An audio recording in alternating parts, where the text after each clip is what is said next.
A very good morning, students. As we have started with the 10th standard portion, the lesson Heredity and Evolution. In this chapter, we have discussed about heredity and started with the evolution. In the evolution, today let's study what is the meaning of speciation.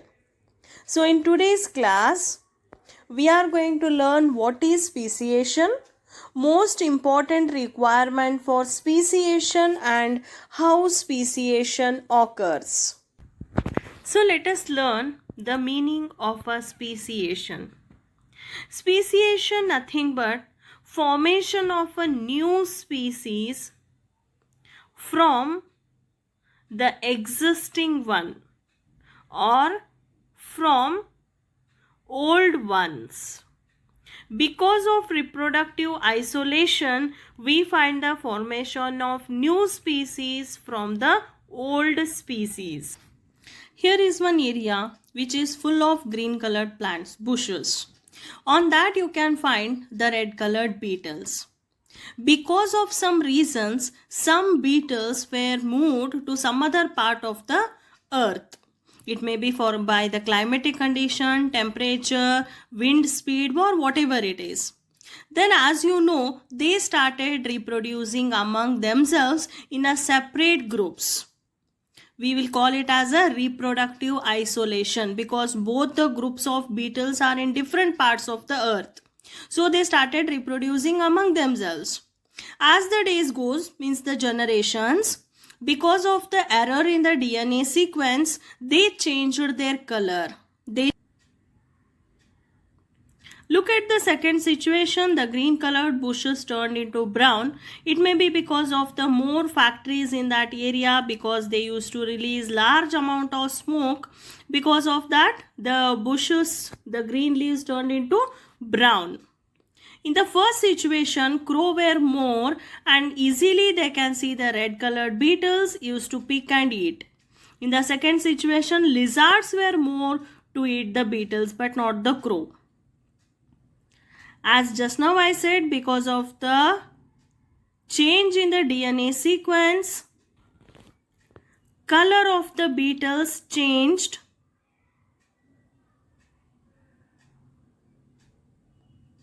as a blue, green, brown. Like that, the color changed. Now what happened? Crow can easily find out the red colored one. Easily it used to pick up and eat it. In the second situation also you find that change. Few beetles turned into green, blue and brown. In the first situation, as the red colored beetles population started reducing and advantage is green color. So they started increasing in their number because easily crow cannot find out the green colored beetles.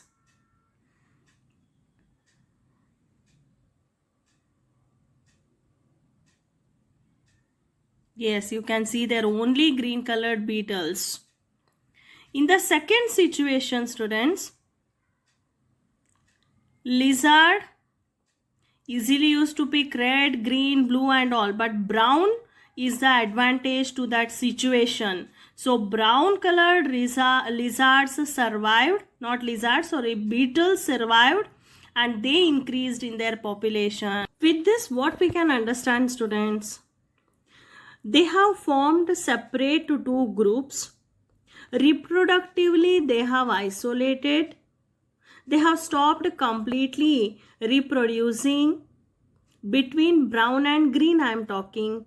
They started reproducing themselves, means in their group only. This may happen because of geographical isolation. When they have moved to different climatic conditions. See, now you can see in the picture they might have developed the wings, they might have developed the thorns. Like that, different features you find and little bit there is a change in the genetic condition. So, geographically they have isolated. Because of natural selection, genetic drift, what happened? A new species is formed.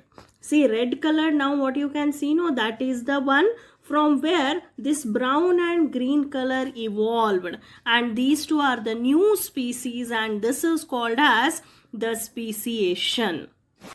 Next topic, evolution and a classification. Already in our lower classes we have learned the meaning of classification, dividing or making the groups of organisms based on similarities and differences of their characteristics.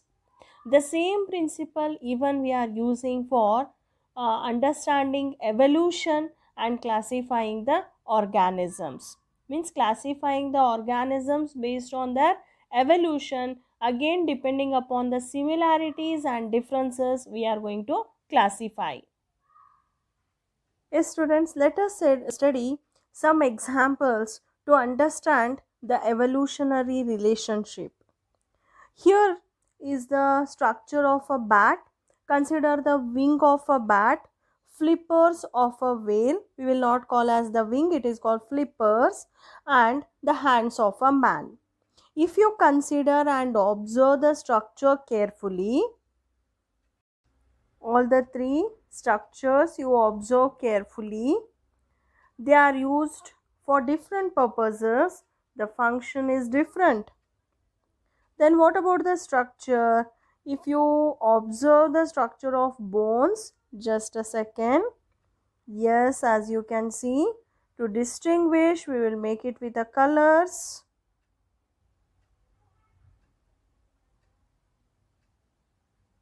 Yes. Look here, the first part of our hand, purple color. Here also you find the type of the bone. Next here is one, two pieces of a bones. Here is one connection, wrist we can say, and here 5 digits.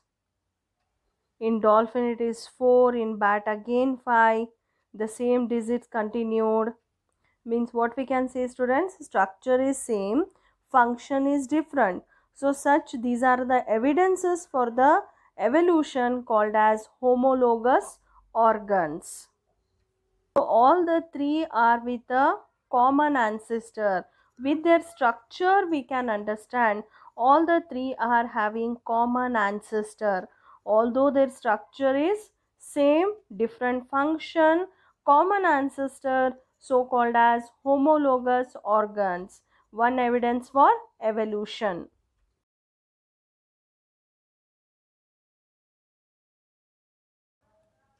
Look at another example to understand one more evolutionary relationship. Here is a bat and one eagle. Look at the bat wing and the eagle wing. See the bone structure?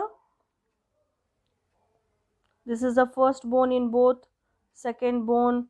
Here is one somehow wrist bone. These are the digits. Somehow if you check the bone structure, it looks similar.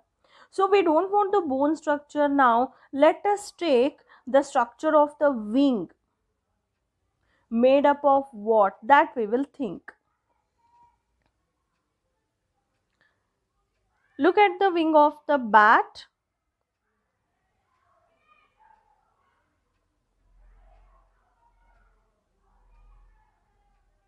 Yes, it's almost like a skin. Okay, and it is web type, connected digit to digit. You can see there, see, web type it is, one digit to another digit, like this it is connected. And the structure of that wing means it's totally like a skin only. But if you check this wing of a eagle, it is made up of the feathers. It's not a skin, and it is not connected like a web, and it is not end to end. So we can say the structure of wings is different. Although they are using it for the same function to fly, but the structure is different. Means what we can say, students, bat might be having a ancestor. We'll consider this as a ancestor 1. And for eagle we will consider as the ancestor 2. means both have not evolved from a common ancestor. Their development is from different ancestor. The another function, students, the first one is the flipper of a dolphin and the second one is fin of a shark. If you see the structure of the bones, both are quite different. The first dolphin, colored one, is the dolphin flipper. It is made up of the bones. The shark one is made up of the cartilage and the structure is quite different. There is no similarity between those two. So with that we can say both might have evolved from different ancestors. This with the different ancestor, dolphin, shark with a different ancestor. These are the two different examples. So students, don't mix up. The first what I have given, the wing of a bat, that is different example. This is another example, right? So these two might have evolved from different ancestors. So such type, what such type? Different ancestors, same function, different structure, and these are called analogous organs. This is also one proof to understand the evolution as a analogous organs. Different ancestors with the same function and a different structure called analogous organs. Meaning of analogous organs or structures.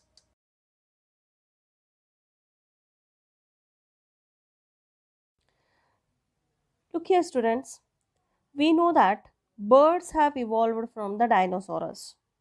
We say like this, but what is the proof to understand this? The proof we can get it in the form of rocks. So if you check, yes, see these pictures, what are all these? These are the rocks. These are the remains of these dinosaurs or maybe some other organisms. So by taking all these are considered as one evidence to understand the evolution, and these are called as the fossils. So let us learn what are fossils and how the fossils are formed. Yes, what are fossils? Fossils are the remains of plants and animals. It may be any organism including the microorganisms. So we can call it as the remains of one's living organisms. Any type it may be. So remains of one's living organisms, that you are going to call it as a fossils. So the bones will turn over stones after millions of years in the earth's crust. We will call it as the fossils. So let us understand how the fossils are formed. Let us take one example. The example of a dinosaurus.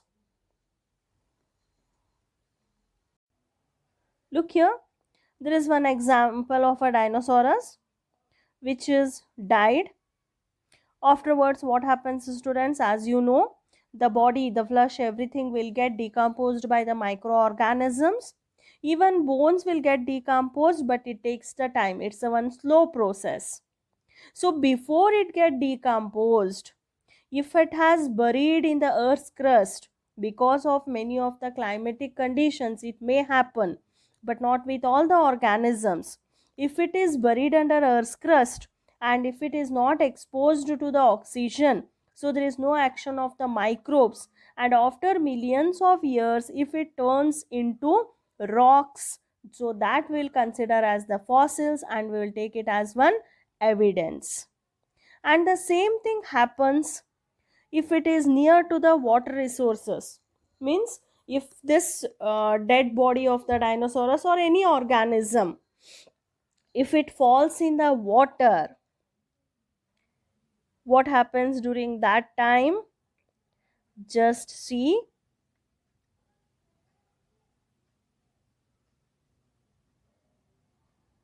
Yes, As it falls, the same thing, students, the flesh, everything is eaten by the fish or maybe decomposed by the other organisms. Now what is remaining? The bones are remaining, we'll call it as the skeleton. So even the bones will decompose, but it is one of the slow process, it takes time.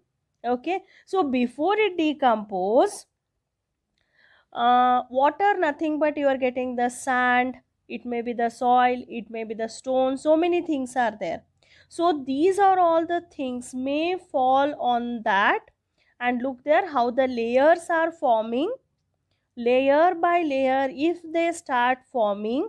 And this piece of skeleton, it may be the entire skeleton, it may be the hand, it may be the skull, any part of the body, if it is buried under the soil, so without the action of the microbes and oxygen, if it is buried, after millions of years, it will become hard. It will become hardened in the earth's crust, and that we'll call as the rock and the fossil. This is how the formation of the fossils. It is not compulsory, students, that you have to get the entire organism as the fossil. It may be just look at there one part, and like something is there, you may get one part of that. And some organisms entire body also you may get. Yes, here they are showing one reptile, the entire body you can observe there. There is one more example. Look at this. This is skull of the dinosaurs. Only skull is remaining, not the whole body. Like this, any part of the body you can get it. This is called as the fossil. Here is a transparent stone, students. There you can find the insect which has buried, and you can get that insect as the fossil. How this stone has formed? Look at this tree. If you cut the tree, you will get a sticky substance called resin. So when the sticky substance is there, if any insect, microbe, anything is going to sit on that, and after few days it will become hardened. As it will become hard, and it will turn like a stone, and that insect or microbes also you can get and observe it, the full body is buried and it has turned as a fossil.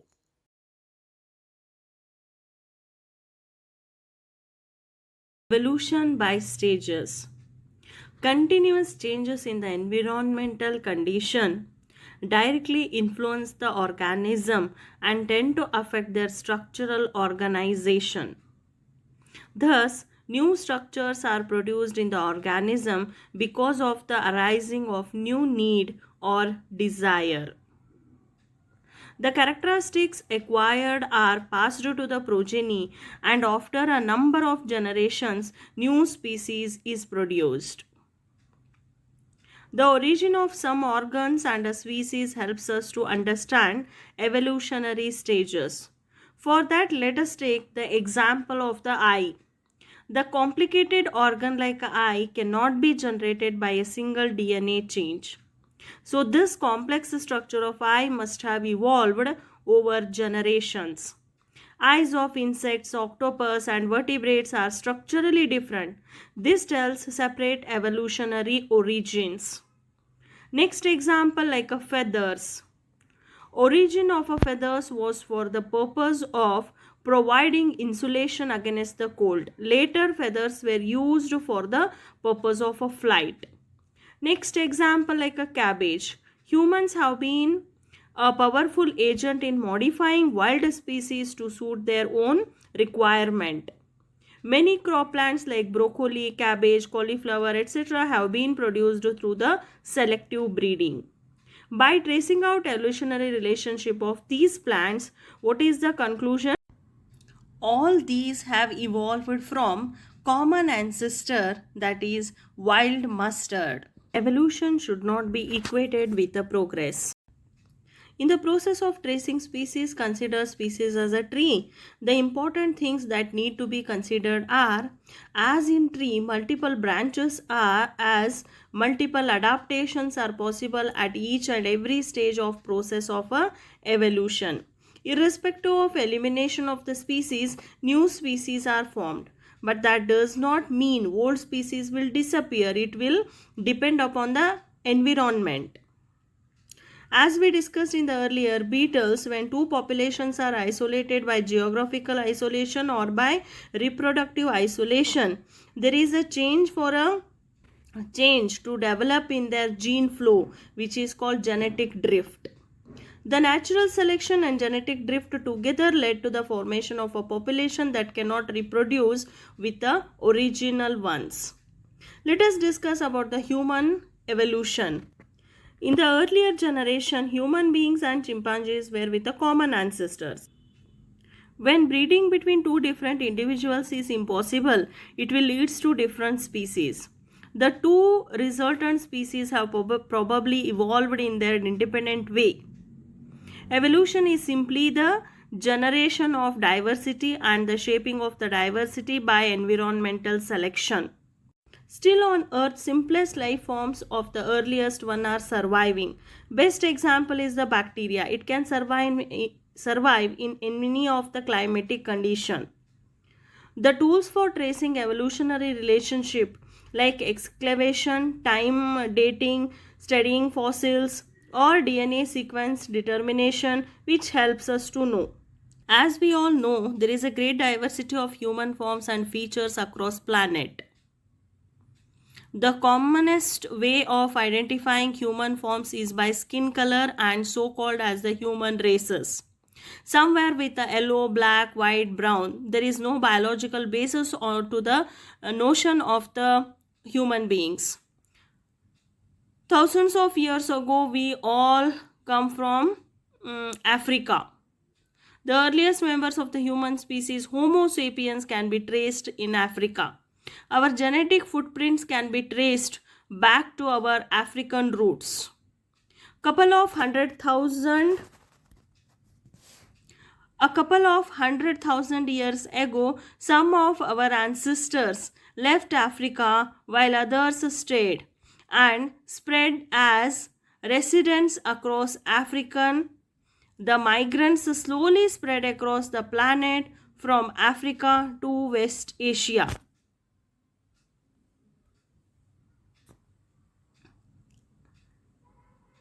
As you can see the migration there.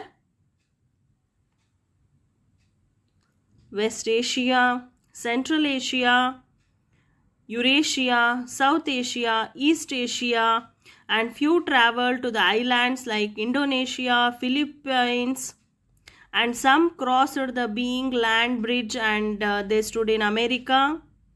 Like all other species on planet, they had come into being as an accident of evolution and were trying to live their lives the best they could. So this completes our chapter Heredity and Evolution. Thank you.